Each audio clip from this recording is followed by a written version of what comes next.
mendapat dengan cepat dan dipercaya oleh banyak orang, dan juga mendapat peran oleh korban, bahkan sebelum fakta sekali diketahui.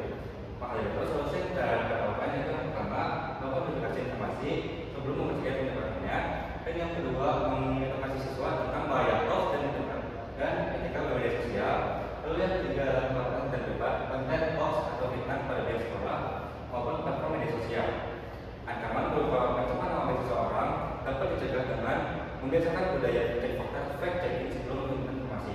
Edukasi mengenai literasi digital juga sangat penting agar siswa memahami konsekuensi dari hukum dan sosial dari penyebaran berita palsu dan juga penyebaran nama baik. Selanjutnya ada analisis pada level pertama. Pada level pertama ini tercipta beberapa kondisi. Yang pertama, maraknya penyebaran rumor dan informasi yang belum terverifikasi melalui media sosial. Pada awalnya, rumor hanya berupa cerita dan hanya beberapa orang yang mengetahuinya. Tetapi, rumor dapat tersebar luas dengan cepat melalui berbagai macam cara, seperti dalam percakapan dalam grup WhatsApp, instastory dalam Instagram maupun media sosial lainnya. Dikarenakan belum diketahui kebenarannya, orang-orang dapat menerima dan menyebarluaskan rumor tersebut secara cepat dan membuat penyebaran rumor tersebut sulit dikendalikan. Lalu yang kedua, berkembangnya opini publik yang dibentuk berdasarkan asumsi bukan fakta.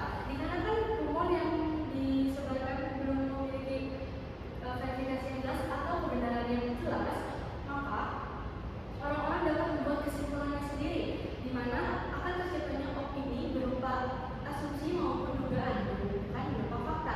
Akibatnya akan menyebabkan kesalahpahaman.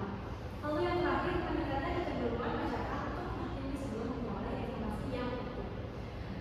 Dengan kondisi tersebut, kita dapat meminimalisir atau mencegahnya dengan solusi.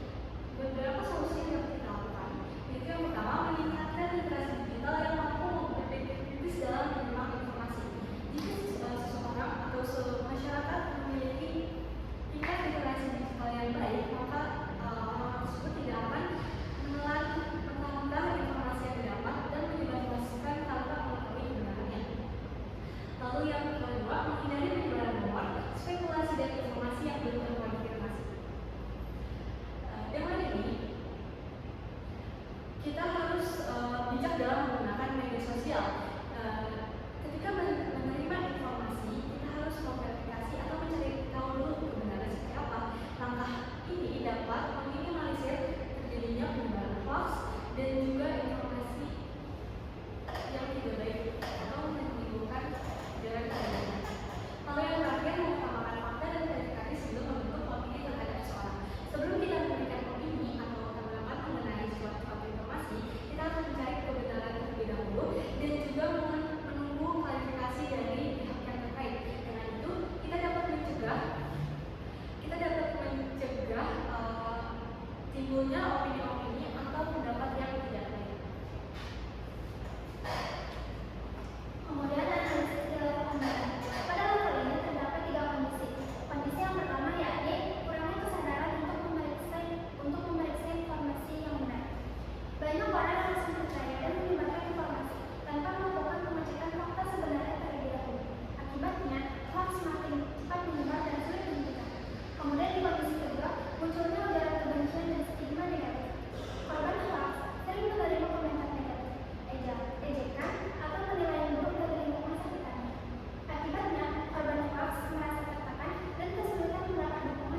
kedua, prestasi belajar menggunakan stres.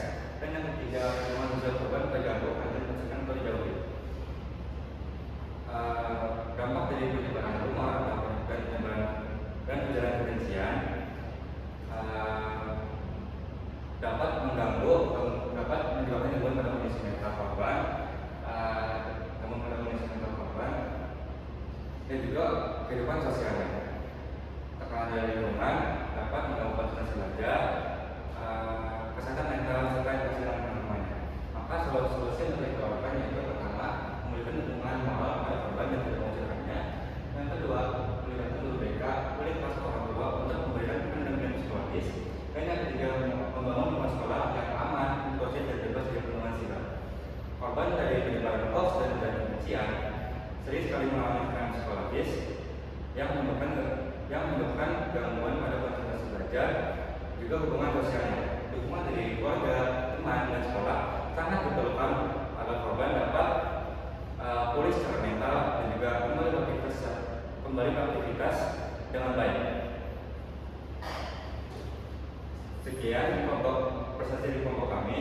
Kalau yang mau dimakan dan jika ada pertanyaan, silakan tulis kolom komentar bawah.